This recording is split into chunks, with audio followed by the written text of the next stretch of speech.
Oh, hello, Come Sheila. in. I hope I haven't called at an inconvenient time. No, I'm waiting for somebody to come and fix the telephone. Do you fancy a coffee? Well, actually, I can't stop long. I want to be back before Paul gets home. Kettle's boiled. Oh, well, in that case. I've just moved that picture from over there. What do you think I should put in its place? Oh, I don't know. A Bruegel would be nice. A Hugel? You know those snow scenes? They're on Christmas cards. Oh, I know what you mean. Actually, I only called over about tonight's meeting. Meeting? Oh, don't tell me you've forgotten. Didn't you get my notice? Did you manage to see anybody else? I saw the Community Ratepayers Association this afternoon. Oh, yeah? Actually, they were very helpful. They've told me how our rates are assessed. Even Paul's been quite useful, writing to the council about rebates. Are we entitled to a rebate, then? Well, I don't know about your family, but I'm awfully sorry. Didn't mean it to sound like that. The thing is, I've been so busy trying to find out how our money is spent. And talking to the council is like talking to a brick wall. Did you have any luck, then? A little. And so do you think we're going to be entitled to a rebate, then? Yes, I do. Actually, I want to bring it up at tonight's meeting. That is, if I ever get there. What do you mean? Well, Paul and I have had another disagreement about the car. Why? What's the problem? Well, it's an unnecessary luxury. We want to get a smaller one. And what does your fella think? He sees it as a decline in standards. And as we've outnumbered him, he thinks that we're... Ganging up on him. Isn't Petra Taylor selling her car? Is she? Well, according to our Barry, she's getting rid of all her husband's old stuff. Somehow I don't fancy stepping into a dead man's car, though. Isn't that your Paul now? Oh, yes, it is. Right, I'll see you at the meeting tonight, then. Oh, listen, It's all right, Annabelle. I'll see myself out. Thanks very much for About the the coffee. meeting, And the Annabelle. chat. Lovely. Bye. Annabelle.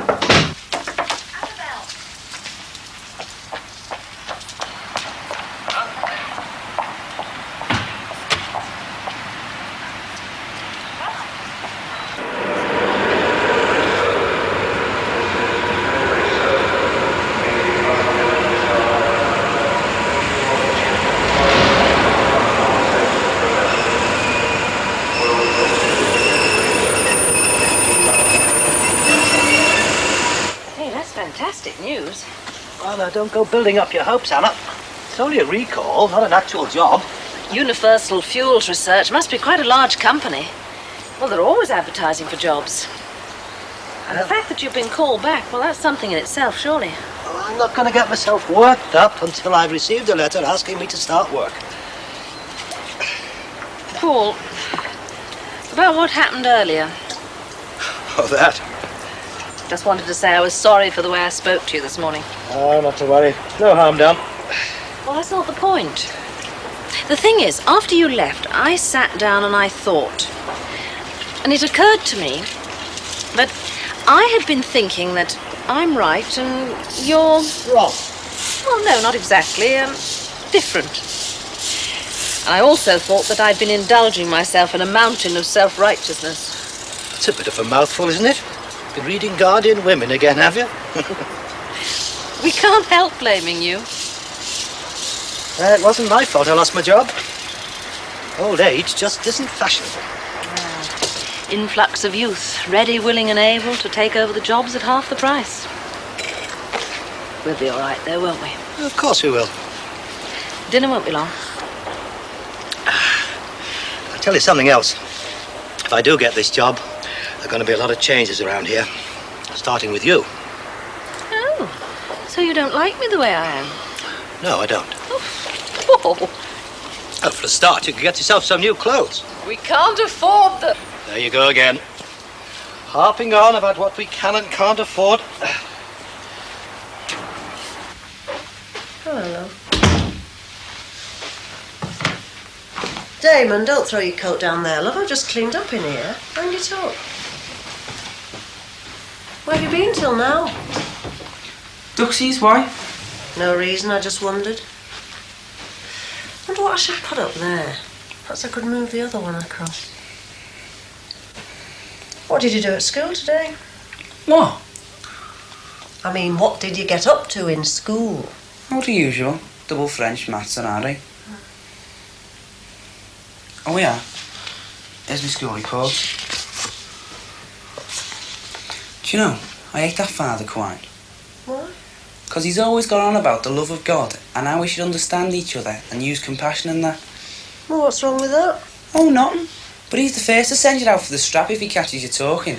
And where's the understanding and compassion in that? And anyway, he drinks.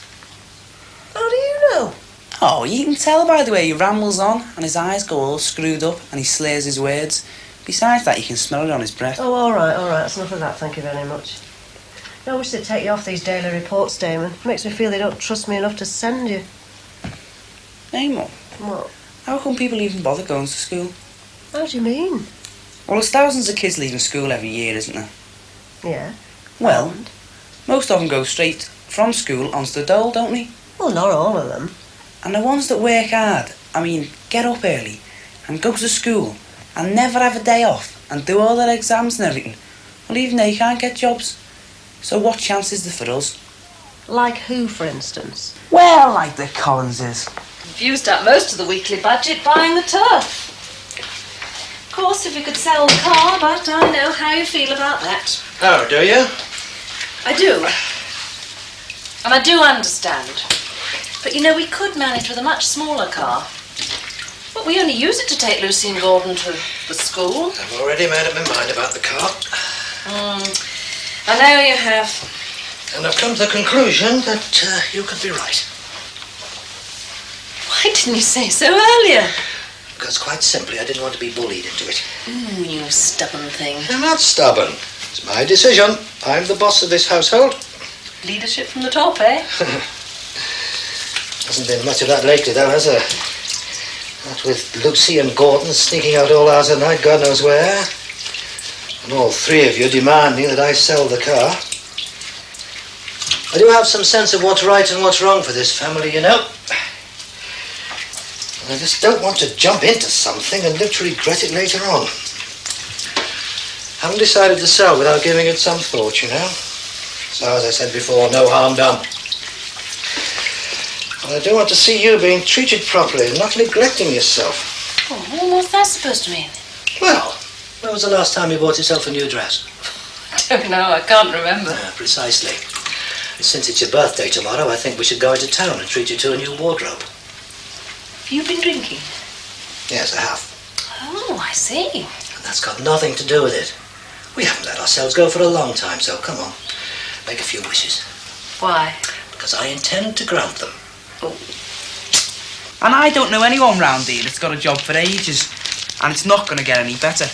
Well, it might pick up, love. Oh, it might for Gordon Collins. Listen, Damon. I had a similar conversation with my mother when I was a kid.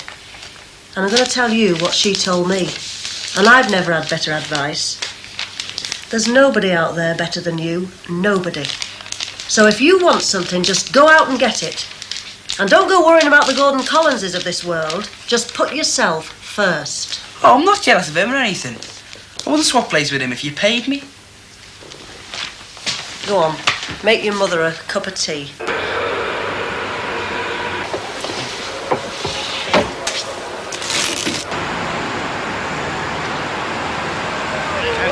Hello. Oh, hello, stranger. Hey, you look great.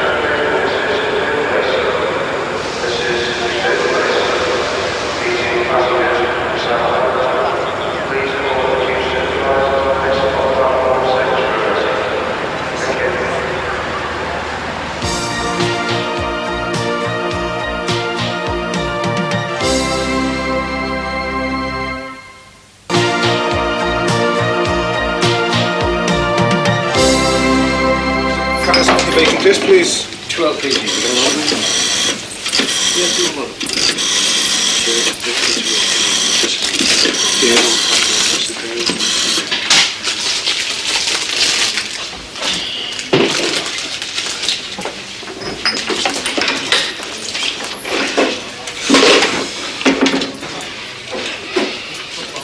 What's it, Jen?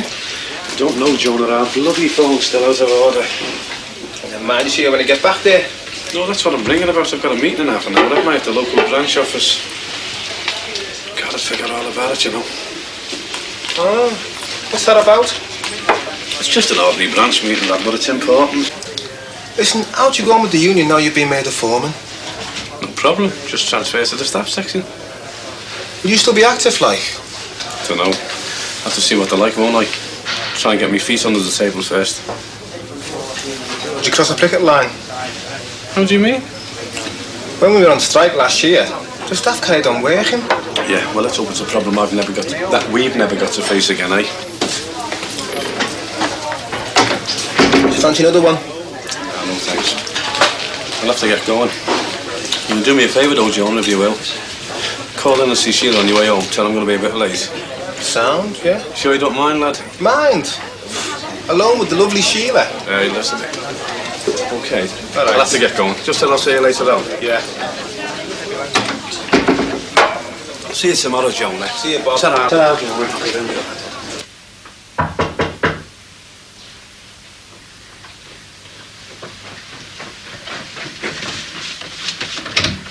Hello, Mrs. Grant. Is Damon home?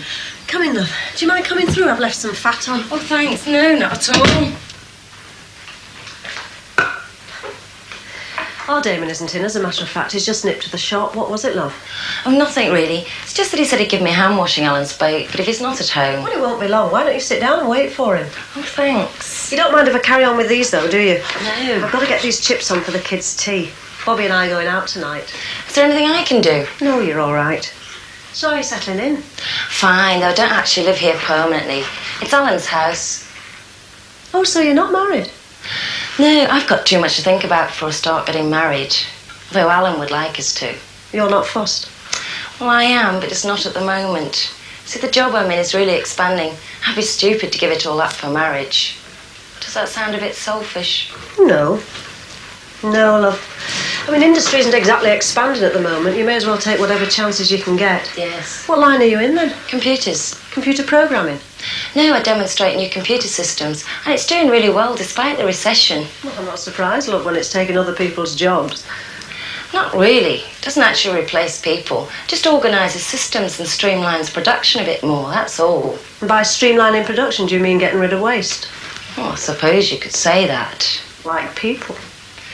Yes, but it does create jobs as well. Look at me, for instance. I'm actually demonstrating them, not to mention the people who assemble them. They're not monsters, you know. For instance, I've been demonstrating them today at Fairbanks Assembly Plant. Do you know it? Fairbanks? Mm. I do, as a matter of fact. I know a few people who work there. What do you think of it? Well, I don't think installing computers is going to help that place at all. Why, what do you mean? It's just not viable. They can't compete anymore. How do you mean? Well, their equipment's too old. They just can't produce at the same rate as their competitors. Don't you think computers will help them? No, they'd be better putting their money into re-equipping the factory than computers. People always think that computers can do everything for them, but they can't. They're only a tool, like a giant calculator, really. But basic efficiency's got to be there first. And in that place, it doesn't even exist as far as I can see. They'll be closed in about a year. My husband works at Fairbanks. He's just been made a foreman. That's why we're going out tonight. We thought we had something to celebrate. Imagine, if all goes well, this time next year we could be back in the Wirral. You really miss it over there, don't you? Well, don't you? I don't know. Used to. I think I've come to terms with living over here. In fact, I rather like it. Anyway, I think I was getting a bit fed up with my old life. All those weekly meetings and social gatherings. Do you remember Sue Marshall's dreadful dinner parties? Oh, they were awful, weren't they? Supposed to be our friends, but where are they now? How many of them have come over here to see us? Oh, how many times have we been over there to see them? Mm. But I know what you mean. They don't like failures. We don't belong there anymore. And who's to say? Perhaps leaving the Wirral was the best thing that ever happened to us. My idea, remember? I know. If you get this job, things are going to be so much easier for us. I hope so, Anna. I hope so. Not that many options open to people, is there? Yeah, but you must want to do something. I haven't really given it much thought. I suppose it's a waste of time, really. You shouldn't say that. Here, have a biscuit. But it is a waste of time. No, it's not. Look, There are opportunities out there for young people. Not a lot, I admit, but there are some. My mum said that to me today. And she's right. So don't sit back thinking, oh, there's no hope, because there is. Right, but people with jobs always tell you that. I mean, it's all right for you to say, isn't it? But what would you do if you got the sack? In the highly unlikely event of that ever happening, I'd go and find another job. But what if you couldn't? That wouldn't happen. No, but what if you did and you just couldn't get another job? I'd just keep looking until I could find one. So you sound like Norman Tebbit. But he's not as pretty as me, is he? Well, is he? No. Norman Tebbit. All right, then, what's this? Sunny Riverside Cruises? This is a private voyage and we've got quite enough ballast. It's a place for a little one day, if you ask me. Go ahead, Damon. Up it. Well, go ahead, then. What you need is a real sailor. I think you've been watching too many Errol Flynn movies. This is only a dinghy. And just imagine it. Me and you on a moonlit lagoon. Then suddenly the tide turns and a storm brews up. And suddenly the boat starts rocking to and fro. Do you mind? Sorry, Alan. I was just showing Samantha some of the finer points of sailing. Yeah, anyway, I'd better get off. Anytime I want to help with your boat, you know, just give me a shout. I'm a crusty sailor, you know. It's okay, love. It's just a bit of a pain. Yeah, he's one of my dad's mates. Well, I'll tell you what, Damon. Mate or no mate, I'll give him something to think about if he gives me any trouble. It's all right, love. He was only larking around. Was he? Yes. That man, I'll swing for him, I will, honest. Time to go to the pub with you. Didn't have time to come and tell me what was happening. Well, that's it then. That puts the top hat on my night out. I think it was important, though, Sheila. I'm not saying it wasn't, Jonah, but there are ways and ways of doing things. He did say he wouldn't be too long. Those meetings go on all night. I'll be very surprised if I see him in this house before 10 o'clock tonight. I'm sorry, love. I don't mean to take it out on you. It's just that I've had a terrible day and I was really looking forward to getting out of this house for a few hours. Do you fancy coming out with me? I'll show you a good time, girl. You? You've got to be joking, haven't you? Oh, well, thanks a lot. Anyway, I thought Lucy Collins was a bit more your style. No offence, she is, but there's nothing down for me there. Well, she is only a bit of a kid. I know. Jonah! Oh, that reminds me. I'm supposed to be going over there tonight. Ratepayers meeting. I don't fancy that at all. Well, then just don't go. I can't do that. I promised her I would. Oh, I'll go for you. No, you're all right. I'll pop over later. No, it's all right, Sheila. Honest, I'll go for you. Why? What's in it for you? Oh, or is that a silly question? What's in it for me? A glimpse of the wonderful Lucy. You don't give up, do you? No. Listen, I got off, Sheila, straight after I've been over there. All right. Okay. See ya. See you again.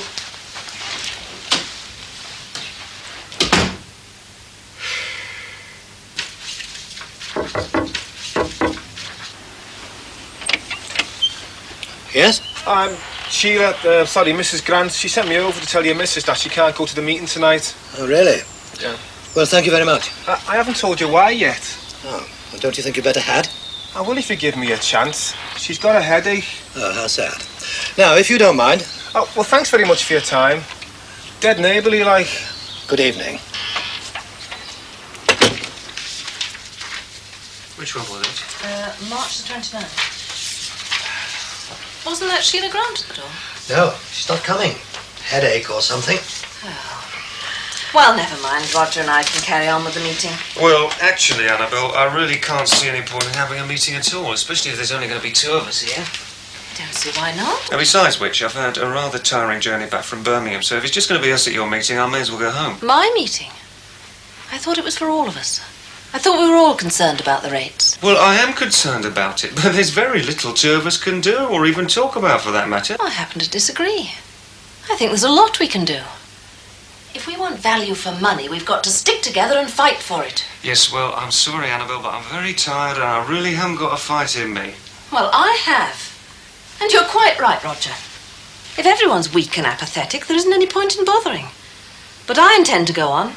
But not here in the close. I'm going to join the Community Ratepayers Association. Oh, well, good luck to you. I don't need luck. Just determination. And another thing. Don't come running to me when you get a massive rates bill. Because I, like Sheila Grant, won't be available. I'm sorry, Paul, but you can see my point of view. Yeah, of course I can, old man. Come on, I'll see you out.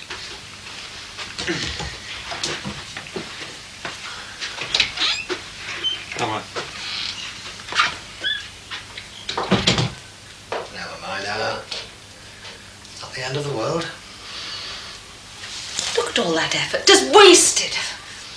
We go to all that trouble and nobody even bothers.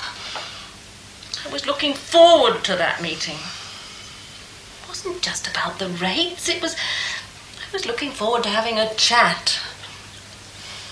Like Sheila and I did this afternoon. We really talked. Now look at it. Never mind. It's your birthday tomorrow. Another millstone round my neck. Oh, I'm sorry. It's not your fault. I'm just not in the mood for anything. Except for looking to the future, perhaps?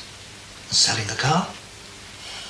Well, that would cheer me up a bit. Come on. We're making a very special day for a very special person.